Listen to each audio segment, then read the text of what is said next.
જય હિન્દ વિદ્યાર્થી મિત્રો। બહુ બધા વિદ્યાર્થી મિત્રોના ફોન કોલ અને મેસેજીસ હતા કે સાહેબ આપણી જે ગાંધીનગર બ્રાન્ચ છે GCA ની, તો આ બ્રાન્ચ ઉપર બેચ જે ચાલુ કરી છે એ બેચમાં અમને ભણાવવા માટે કોણ આવવાનું છે। તો ખાસ એવા ઉમેદવારો માટે કે જે પોલીસ કોન્સ્ટેબલ અને PSI ની તૈયારી કરે છે, એવા યોદ્ધાઓ માટે કે જેનું સપનું છે ભવિષ્યમાં સફળ થવા જઈ રહ્યું છે, તો આવા યોદ્ધાઓને પીઠબળ પૂરું પાડવા માટે અથવા તો ક્યાંક ને ક્યાંક માર્ગદર્શન સ્વરૂપે જે તમારી પાછળ પીઠબળ સ્વરૂપે આવવાના છે એવા યોદ્ધાઓની જે ટીમ છે એનાથી તમને બધાને ઇન્ટ્રોડ્યુસ કરાવવા છે। આપણી GCA ની ગાંધીનગર બ્રાન્ચ ઉપર જે ફેકલ્ટીની ટીમ આવવાની છે તમારી સામે નજર સમક્ષ છે। ગુજરાતભરમાંથી મિત્રો, ગુજરાતભરમાંથી એવા યોદ્ધાઓ વીણીને ભેગા કર્યા છે કે જે તમારું ખાખી પહેરવાનું સપનું છે સિદ્ધ કરાવી શકે, સફળ કરાવી શકે। તો ચાલો હું તમને આ ટીમ છે એનો પરિચય કરાવું। સૌથી પહેલા કે જેનો અત્યારે માર્કેટમાં દબદબો છે એવો વિષય એટલે રીઝનિંગ। આપણને બધાને મગજમાં પ્રશ્ન હોય કે સાહેબ આટલું બધું રીઝનિંગ આવવાનું છે અથવા રીઝનિંગના માર્કનું ભારણ છે વધારે રહેવાનું છે, ત્યારે અમને રીઝનિંગ કોણ ભણાવવાનું છે? તો તમે બધા ઓળખો છો તમારા ચહિતા એવા GCA ના ડાયરેક્ટર એટલે BM સર ખુદ છે ત્યાં આવી અને તમને રીઝનિંગ છે ભણાવવાના છે। રીઝનિંગનું ભારણ છે તો એની સામે ફેકલ્ટીનું ભારણ પણ એવડું છે। BM સર ખુદ આવીને ત્યાં રીઝનિંગ ભણાવવાના છે। તમારો રીઝનિંગનો એક પણ માર્ક ક્યાંયથી કપાય નહીં, જરાય તમારું એમ કહી શકાય કે પેપરમાં તમારું ધ્યાન છે ડાયવર્સ ના થાય, ફોકસ રહી અને તમારે જે તે પ્રશ્ન છે એને એટેન્ડ કરવો છે, તો રીઝનિંગની સંપૂર્ણ આખી જે માયાજાળ છે એ માયાજાળના યોદ્ધાઓમાં પાવરદા બનાવી શકે એવા વ્યક્તિ એટલે કે BM સર ખુદ ત્યાં રીઝનિંગ ભણાવવા આવવાના છે। ત્યાર પછી એનાથી બીજા નંબરે ભારણ વાળો વિષય એટલે તમારા મગજમાં હોય મેથ્સ। રીઝનિંગ પછી તરત મગજમાં આવે કે મેથ્સ, કે સાહેબ ગણિત કોણ ભણાવશે? તો ગણિત એટલે તમે જાણો છો અભય સર, ગણિતના કિંગ કહી શકાય એવા, એટલે કે ગણિતના માસ્ટર માઇન્ડ એવા વ્યક્તિ એટલે કે અભય સર ખુદ આવી અને તમને ત્યાં છે ગણિત ભણાવવાના છે। ગણિત વિષય છે એને એકદમ પાયાથી લઈને લેવલ સુધી તમારે જ્યાં ક્યાંય પરીક્ષામાં અટવાઈ જવાય એવી બાબતો છે એને પણ ધ્યાને રાખી બેઝિક થી લઈને લેવલ વાળી તમામ બાબતો છે એને કવર કરી સરસ મજાનો અભ્યાસ છે એ મેથ્સ નો તમને ત્યાં અભયસર કરાવવાના છે। બંધારણની જો વાત કરીએ તો બંધારણ અપુન ખુદ આગળ પઢાયેગા આપ સબકો। તમે બધા યુટ્યુબમાં બહુ બધા વિડીયો પણ મારા જોયા હશે કે આપણે બંધારણ કયા લેવલથી ભણાવીએ છીએ।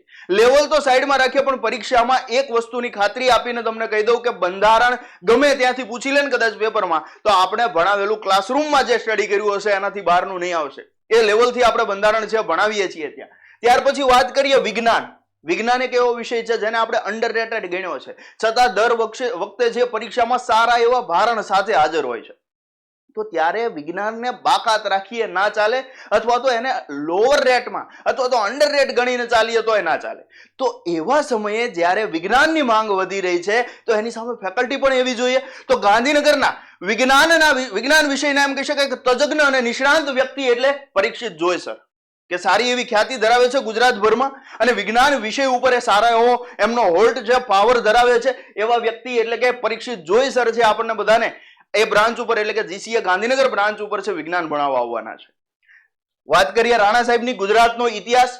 ગુજરાતના ઇતિહાસને ફેંદી નાખવાની વાત આવે, એક બાબત છે એને વીણીને ભણવાની વાત આવે તો રાણા સર છે એનું નામ અવ્વલ આવે, સૌથી ઉપર આવે કે જોરદાર ગુજરાતનો ઇતિહાસ। અને એવું જ બીજું નામ એટલે ભારતનો ઇતિહાસ, અનીસ સર, જોરદાર। અનીસ અકબરી સરનું નામ તમે અચૂક સાંભળેલું જ હોય, યુટ્યુબમાં બહુ બધી જગ્યાએ વિડીયો જોયા જ હશે। સરનું કામકાજ ભારતના ઇતિહાસમાં એટલે કે જોરદાર, એક નંબરનું। ભૂગોળની ફેકલ્ટી તમને પ્રશ્ન થશે કે સાહેબ અહીંયા કેમ ફોટો નથી મૂક્યો, પણ એ તમારા માટે સરપ્રાઈઝ છે। ભૂગોળની એવી ફેકલ્ટી તમારી સામે વર્ગખંડમાં છે આવી અને તમને એજ્યુકેશન આપવાની છે, ભણાવવાની છે કે તમે એની કલ્પના નહીં કરી હશે। એવા જોરદાર લેવલ વાળા સર, લેવલ વાળા કન્ટેન્ટ સાથે એ છે તમને ભૂગોળ છે ત્યાં પીરસવાના છે। ત્યાર પછી વાત કરીએ જેકે સર, એ છે સાંસ્કૃતિક વારસામાં અને ખાસ કરીને ઇતિહાસ સાથે જોડાયેલા છે, એટલે સાંસ્કૃતિક વારસાનો જે પોર્શન છે એને કવર કરવાના છે જીકાદ્રા સાહેબ। જીકાદ્રા સાહેબના વિડીયો તમે યુટ્યુબમાં ઘણા બધા જોયા છે। આપણી GCRT અને NCRT સિરીઝમાં પણ તમે બધા જોડાયેલા હશો તો તમે જાણતા હશો કે એક હળવાશના મૂડ સાથે, એક રમૂજી વાતો સાથે એક કન્ટેન્ટ આખું તમારા મગજમાં ફીટ કરી દે છે। જો વિડીયો જોયા નથી તો હજી જોઈ આવજો, તમને પરિચય મળશે કે જેકે સર કોણ છે। તો આવી સરસ મજાની આખી ફેકલ્ટીની ટીમ લઈ અને અમે આવ્યા છીએ ગાંધીનગરમાં। તો જે ઉમેદવારો હજી તૈયારી કરવાનું કે તૈયારી ચાલુ કરવાનું વિચારી રહ્યા છે તો એવા ઉમેદવારોએ જરાય દેર કર્યા વગર, જરાય મોડું કર્યા વગર બિસ્તરા પોટલા બાંધો અને આવી જાઓ ગાંધીનગરમાં। તો સાહેબ અમે ગાંધીનગર તો આવી જઈએ, પણ ત્યાં બેચ છે કેવી રીતે છે, બેચની માહિતી આપો. તો મિત્રો તમને બધાને બેચની પણ માહિતી આપવી છે. સંપૂર્ણ બેચની એકથી લઈને અતથી લઈને ઇતિ સુધીની સંપૂર્ણ માહિતી છે બેચની તમને આપું. પીએસઆઈ અને કોન્સ્ટેબલની બેચ જીસીએની ગાંધીનગર બ્રાન્ચ ઉપર છે, આપણે ચાલુ કરી દીધી છે. બેચનો સમય છે એ સવારે 10 થી 12 નો છે. સવારે 10 થી 12 ના સમયમાં છે આપણી બેચ છે એનું શૈક્ષણિક કાર્ય થઈ રહ્યું હોય છે. તો આ બેચમાં સાહેબ મળવાનું શું છે, તો કોઈ પણ બાબતમાં પાસ થવા માટે જરૂરી હોય એમાં અગત્યની બાબતો જો જોવા જઈએ તો કઈ કઈ, તો સૌથી પહેલા સાહેબ સારું ભણવાનું જોઈએ, પછી સાહેબ સારું વાંચવાનું જોઈએ, અને પોલીસની ભરતીમાં સારું દોડવાનું જોઈએ. તો આ બધી જ બાબતો ત્યાં અવેલેબલ છે. એ ઉપરાંત એમ થાય છે કે સાહેબ અમે બહારથી આવીએ છીએ, હોસ્ટેલ પણ અવેલેબલ છે. તો આની માહિતી તમને સંપૂર્ણ આપું. સૌથી પહેલા વાત કરીએ લેખિતની. તો લેખિતમાં સાહેબ શું રહેશે, ડેઈલી લેક્ચર આવશે. ડેઈલી જે તે ફેકલ્ટી છે એના લેક્ચર આવશે. એ ડેઈલી લેક્ચર પછી ડેઈલી લેક્ચરની ટેસ્ટ રહેશે. ડેઈલી લેક્ચર ત્યાર પછી ડેઈલી ટેસ્ટ રહેશે. આ ટેસ્ટ છે સાહેબ ક્યાંથી હશે, તો ટેસ્ટ માટે તમે બધા જાણો છો આપણે જીસીઆરટી ની સિરીઝ છે ચલાવીએ છીએ. જે ખાસ કરીને ઓફલાઈન ના બાળકો છે એના માટે જીસીઆરટી ની આખી સિરીઝ ચાલે છે કે જેમાં વિદ્યાર્થીએ દરરોજ એક પાઠ છે પાકો કરવાનો હોય, વાંચવાનો હોય, સમજવાનો, પાકો કરવાનો, અને ત્યાર પછી ક્લાસરૂમમાં આવી અને એની ઓફલાઈન ટેસ્ટ આપવાની હોય. એ ઓફલાઈન ટેસ્ટ તો છે જ, સાથે સાથે ઓનલાઈન ટેસ્ટ પણ અવેલેબલ છે. હમણાં એની માહિતી આપું. તો સૌથી પહેલા ડેઈલી લેક્ચર, ડેઈલી ટેસ્ટ. આ ડેઈલી ટેસ્ટ ક્યાંથી હશે, સંપૂર્ણપણે જીસીઆરટી અને એનસીઆરટી કવર થાય એના માટે દરરોજ એક પાઠ છે એને લઈ અને આપણે છે ડેઈલી ટેસ્ટ લઈએ છીએ. આમાં અત્યારનું આપણું આયોજન જે છે એ ધોરણ 6 થી લઈને 12 સુધીનું, એટલે કે સામાજિક વિજ્ઞાન 6 થી 10 સુધીનું જે છે 11-12 નો ઇતિહાસ, 11-12 નું ભૂગોળ, એનું સંપૂર્ણ પહેલા ક્વાર્ટરમાં જે આપણું આયોજન છે 125 દિવસનું, એટલે કે 125 દિવસ સુધીની ડેઈલી ટેસ્ટ છે આપણી જીસીઆરટી ની રહેશે. આ ડેઈલી ટેસ્ટની સાથે સાથે તમારી વીકલી ટેસ્ટ રહેશે કે ભાઈ 6થા ધોરણની તમે ટેસ્ટ આપી રહ્યા છો, પહેલું, બીજું, ત્રીજું, ચોથું, પાંચમું, છઠ્ઠું, 6 ચેપ્ટરની ટેસ્ટ તમે આપી દીધી, તો રવિવારે વીકલી ટેસ્ટમાં તમને 6 ચેપ્ટરનું પાછું એક કોમન પેપર 100 માર્કનું ફૂલ ફ્લેજ વાળું મળશે. એ રહેશે આપણી વીકલી ટેસ્ટ. હવે આ રીતે તમે વિષયો તૈયાર કરતા જાઓ છો તો સમયાંતરે 4 વીકનું, એટલે કે 1 મંથ બનશે, એનું આખું મંથલી ટેસ્ટ આવશે તમારી. અને એ મંથલી ટેસ્ટ ઉપર જેટલી ટેસ્ટો આપી છે, જેટલા પાઠ પાકા કર્યા છે, એ બધામાંથી એક રહેશે મંથલી ટેસ્ટ. આ મંથલી ટેસ્ટની સાથે સાથે જ્યારે જેવો તમારો જે તે વિષય છે પૂરો થતો જશે ભણવામાં, જો સાઈડમાં લેક્ચર ચાલુ છે, એક બાજુ આપણી ટેસ્ટ છે, એમાં જીસીઆરટી એનસીઆરટી તૈયાર કરી રહ્યા છીએ, તો આ બધું થતું જશે. સિલેબસ જેમ જેમ જે તે વિષયનો પૂરો થતો જશે એવી રીતે દરેકે દરેક વિષયની એક મોક ટેસ્ટ છે એ પણ તમારી આપવાની સાથે સિરીઝ ચાલુ થઈ જશે. દરેક મોક ટેસ્ટ છે એક લેવલ વાળી હશે. તમે મોક ટેસ્ટના પ્રશ્નો જોશો તો તમને અંદરથી જવાબ આવશે કે સાહેબ આ લેવલના પ્રશ્નો, તો લેવલ છે એ મિત્રો ક્યાંય અલગથી નથી આવ્યું. 6થા ધોરણની ચોપડીમાંથી જ કાઢેલો પ્રશ્ન હોય, પણ એ પ્રશ્ન તમારી સામે કેવી રીતે રજૂ થાય છે, તો એ પ્રશ્નની રજૂઆતથી આપણને લેવલ અઘરું લાગતું હોય, તો એ પ્રશ્ન જેટલી શક્યતાઓથી બની શકતો હોય એવી શક્યતાઓથી એ મોક ટેસ્ટ તૈયાર કરી હોય, એટલે એક્ઝામમાં તમારી સામે કદાચ ગમે એવું પેપર આવી જાય તો તમને ડર નહીં લાગે, ત્યાં તમને થડકો નહીં લાગે, ત્યાં પરસેવો નહીં વળે, ત્યાં તમે ગભરાશો નહીં અને એ પેપર છે એને હેન્ડલ કરી શકશો. રાઈટ? તો એ ટાઈપની છે મોક ટેસ્ટની આખી સિરીઝ આવશે. બીજી વસ્તુ કે સાહેબ આ ભણી રહ્યા છીએ તો સાથે વાંચવા માટે મટીરિયલ્સ, તો હા ચોક્કસ કહીશ કે તમામ વિષયનું મટીરિયલ્સ છે એ તમને સંસ્થા તરફથી આપવામાં આવશે. આ મટીરિયલ્સ છે, જો બહુ બધી એકેડમીમાં તમે જોયું હશે કે જથ્થાબંધ મટીરિયલ્સ મળે છે. આપણે જથ્થાબંધમાં નથી માનતા, ક્વોલિટીમાં માનીએ છીએ. એટલે જે તે વિષયનું જેટલું જરૂરી છે તમામ મટીરિયલ્સ તમને મળશે, પણ એ મટીરિયલ ચોપડીમાં જે છે એ બધું ખોપડીમાં ભરવાની જવાબદારી છે કોની છે? તમારી છે. પણ કેમ ભરવું ને એ અમે તમને શીખવાડશું. રાઈટ? તો તમામ મટીરિયલ્સ છે તમને અહીંથી અવેલેબલ થવાનું છે. બીજી વસ્તુ કે તમને એમ થાય કે સાહેબ અમે આજે ઓફલાઈનમાં ગેરહાજર હતા અથવા તો આજે ભણ્યા છતાં એની એ જ બાબતનું અમારે રિવિઝન કરવું છે, તો કઈ રીતે રિવિઝન કરશું? તો રિવિઝનનો લેક્ચર આવશે, એને તો બહુ ટાઈમ લાગી જશે. અત્યારે જ રિવિઝન કરવું છે તો શું કરવું? તો એના માટે સ્પેશિયલી જે ઓફલાઈનના યોદ્ધાઓ છે એને જીસીએ તરફથી આખી લાઈવ બેચ છે ઓનલાઈન ફ્રી આપવાના છીએ. આપણી એપ્લિકેશન છે જીસીએ ધ ખાખી ફેક્ટરી. આ એપ્લિકેશન ઉપર છે તમને જીસીએ ની લાઈવ બેચ ઓનલાઈન ફ્રી આપવાની છે. ક્યાં સુધીનો સમયગાળો ડ્યુરેશન આવશે? તો એનું ડ્યુરેશન મિત્રો પરીક્ષા સુધીનું રહેશે. ધારો કે આપણી આ બેચ ચાલુ છે, બેચ પૂરી થઈ ગઈ, પરીક્ષા આવતી નથી, તો તમારી તૈયારી ના બગડે એને પણ જીસીએ ધ્યાને લીધું છે. એટલે જ્યારે પરીક્ષા આવે ત્યાં સુધી એપ્લિકેશનમાં તમામ વિડીયો લેક્ચર રહેશે. જેટલી વખત રિવિઝન કરવું છે એટલી વખત રિવિઝન એનું તમે કરી શકો છો. સંપૂર્ણ જીસીઆરટી અને એનસીઆરટી પણ આ બેચમાં અવેલેબલ હશે. તમે જીસીઆરટી અને એનસીઆરટી ની ડેઈલી ટેસ્ટ આપવાના છો. તમારા મગજમાં પ્રશ્ન થયો હોય કે સાહેબ 6થા ધોરણનો પાઠ અમે તૈયાર કર્યો, 7મા ધોરણનો પાઠ તૈયાર કર્યો, 8મા ધોરણનો પાઠ તૈયાર કર્યો, અમારે જાતે કરવાનો? ના દોસ્ત, તારે જાતે નથી કરવાનો. જીસીએ ના યોદ્ધાઓ દ્વારા સરસ મજાની ટીમ દ્વારા સંપૂર્ણપણે જીસીઆરટી અને એનસીઆરટી નો આખો કોર્સ રેકોર્ડેડ સ્વરૂપે આપણે એપ્લિકેશનમાં અવેલેબલ કરાવી દીધો છે.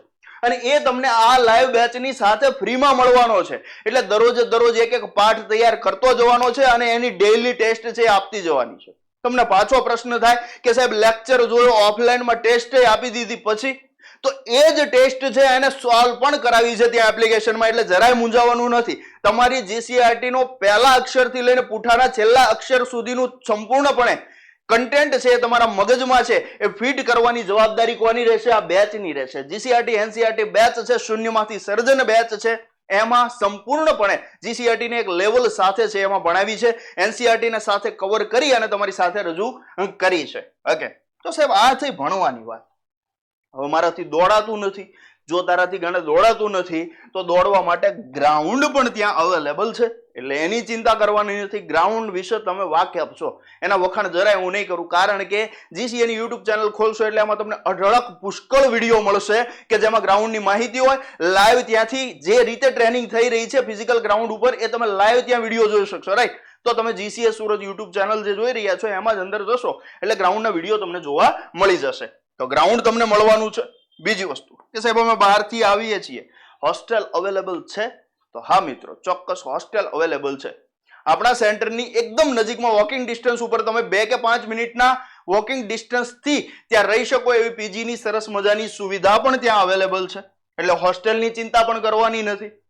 ઓકે, તો સાહેબ આટલું બધું છે તો એની ફી એટલી બધી હશે ને? ના દોસ્ત, આટલું બધું મળે છે છતાં એની ફી આટલી બધી નથી. એની ફી કેટલી છે? માત્ર ને માત્ર 25,000 રૂપિયા ફી છે. કેટલી છે? 25,000. એ પણ વિથ ગ્રાઉન્ડ. આમાં ચોપડા મટીરિયલ બધું આવી ગયું, એપ્લિકેશન આવી ગયું. આ સંપૂર્ણ બાબત છે આવી ગઈ કેટલામાં? ખાલી માત્ર ને માત્ર 25,000 રૂપિયા ફીમાં છે વિથ ગ્રાઉન્ડ. ઓકે, કોઈ ઉમેદવારો એવું ઈચ્છે છે કે સાહેબ ગ્રાઉન્ડ અમાર થઈ જાય, ગ્રાઉન્ડની જરૂર નથી, અમે જાતે દોડી લેશું, તો એના માટે પણ સવલત છે કે જેને ગ્રાઉન્ડ સાથે તૈયારી નથી કરવી, વિધાઉટ તૈયારી કરવી છે, વિધાઉટ ગ્રાઉન્ડ, તો એના માટેની ફીસ કેટલી રહેશે? 22,000. આપણી જે ગ્રાઉન્ડની ફીસ છે એ 3,000 રૂપિયા એમને લેસ કરી આપવામાં આવશે. એટલે કે 22,000 રૂપિયા ફી એમને ભરવાની થશે વિધાઉટ ગ્રાઉન્ડ જેને તૈયારી કરવી છે એના માટે. સાહેબ આ બેચનું ડ્યુરેશન કેટલું રહેશે? 6 મહિનાના ડ્યુરેશન વાળી આપણી આ બેચ રહેશે. ઓકે, આ બેચ છે ગાંધીનગરમાં ચાલુ થઈ ચૂકી છે. શરૂઆતના લેક્ચરો જ છે. જે ઉમેદવારો હજુ વિચારે છે કે અમારે તૈયારી કરવી છે, આ ભરતીને પોતાની અંતિમ ભરતી બનાવવી છે, આ વખતે ખાખી પાર કરવી છે, તો એવા ઉમેદવારો માટે આ બેચ છે એમ કહી શકીશ કે સુવર્ણ તક સમાન છે. એક વખત આ બેચ છે અચૂક જોઈન કરવા જેવી છે. પીએસઆઈ કોન્સ્ટેબલ બંનેની વાત ત્યાં આવે છે. પીએસઆઈ ની પ્રિલિમ પરીક્ષા, કોન્સ્ટેબલ બેચનું જે આપણું મેઇન મુખ્ય પરીક્ષામાં જે પેપર આવે છે, તમામ વિષયો છે એ તમે અહીંયા કવર છે એ કરવાના છો. તમને એમ થાય કે સાહેબ હજુ આરઆર આવશે અને જે અહીંયા તમે વિષયો બતાવ્યા છે વિષયોમાં કઈ ફેરફાર થાય તો વિષયોમાં ફેરફાર થાય ને તો કારણ મૂંઝાવાનું નથી. જીસીએ તમારી સાથે છે. જીસીએ તમારી સાથે છે. વિષયોમાં કંઈ પણ ફેરફાર થશે અમે છાતી ઠોકીને કહીએ છીએ કે અમે તમને તૈયાર કરાવશું. બરાબર, ચિંતા કરવાની નથી. બેચની માહિતી વિશેષતા તમને બધાને ખબર જ છે. બધી માહિતી મેં ઓલરેડી આપી દીધી છે ને આ તમે અઢળક વખત જીસીએ ને જાણો જ છો. ટૂંકમાં જીસીએ ને તમે પી ગયા છો. તમને ખાસ તો બતાવવાની હતી ફેકલ્ટીની ટીમ, છતાં બેચની માહિતી તમને સાથે આપી દીધી છે. તમામ માર્ગદર્શન માટેની ટીમ છે તમારી સામે તત્પર હશે. ડેઈલી લેક્ચર સાથે શ્રેષ્ઠ ગ્રાઉન્ડ તાલીમ, ડેઈલી વીકલી ટેસ્ટ, તમામ વિષયોનું જીસીએ ટીમ દ્વારા તૈયાર કરાયેલું સંપૂર્ણ મટીરિયલ પણ મળશે. જેમાં તમને 8,888 ની કિંમતની જે ઓનલાઈન કોન્સ્ટેબલની બેચ છે એ ફ્રી મળવાની છે. વેલિડિટી એની પરીક્ષા સુધીની રહેવાની છે. 3,000 રૂપિયાની કિંમતની જીસીઆરટી એનસીઆરટી નો સંપૂર્ણ કોર્સ છે એ પણ એમાં તમને મળવાનો છે. કઈ જગ્યાએ સાહેબ મળશે? GCA the khaki factory application છે, જો હજુ ઇન્સ્ટોલ નથી કરી તો ઇન્સ્ટોલ કરીને રાખવાની. જેવું એડમિશન કરશો એટલે તરત તમારી એપ્લિકેશન છે તમારા ફોનમાં એક્ટિવ થઈ જશે. આની સાથે સાથે સંપૂર્ણ સ્ટડી મટીરિયલ છે એ પણ એમાં ફ્રી મળશે પીડીએફ સ્વરૂપે, રાઈટ? એટલે મટીરિયલ તમારે જે કાંઈ જરૂરી છે, ટૂંકમાં કહી શકાય કે ખાખી પહેરવા માટે અથવા તો તમારી પરીક્ષામાં સફળ થવા માટે જે કોઈ પણ બાબત જરૂરી છે, તમામ બાબતોને ધ્યાને લઈ અને અમે આખી આ બેચ ડિઝાઇન કરી છે. આ યોદ્ધાઓની ટીમ સાથે ત્યાં એજ્યુકેશન થઈ રહ્યું છે. તો જે ઉમેદવારો હજુ ઈચ્છી રહ્યા છે કે અમારે તૈયારી કરવી છે, તો આ તમામ ઉમેદવારો માટે મોસ્ટ વેલકમ એમ કહી શકાય કે જરાય વિચાર્યા વગર બે ઝીઝક તમે આવી શકો કે આટલી ઓછી ફીમાં આટલું માતબર એજ્યુકેશન તમને ત્યાં મળવાનું છે. સાહેબ, અમારી ઇન્ક્વાયરી કરવી હોય તો ફોન ઉપર માહિતી ક્યાંથી મળે? તો મોબાઈલ નંબર તમને કહી દઉં, 90 81 27 81 00, એના ઉપર કોલ કરી અને માહિતી મેળવી શકો, અથવા 95 12 26 26 25 આ નંબર ઉપર પણ કોલ કરી અને તમે માહિતી છે એ મેળવી શકો છો. કોઈ પણ પ્રશ્ન હોય મગજમાં, બે ઝીઝક કોલ કરો, સંપૂર્ણ માહિતી તમને મળશે. અને બીજો કઈ પ્રશ્ન હોય, જેમ કે કોલ નથી કરવો સાહેબ, કોમેન્ટમાં પૂછી લો, કોમેન્ટ કરજો, કોમેન્ટમાં પણ તમને એનો આન્સર મળશે. મળીએ પાછા નવા વિડીયોમાં કંઈક નવી માહિતી સાથે. ત્યાં સુધી જય હિન્દ, જય ભારત, ભારત માતા કી જય.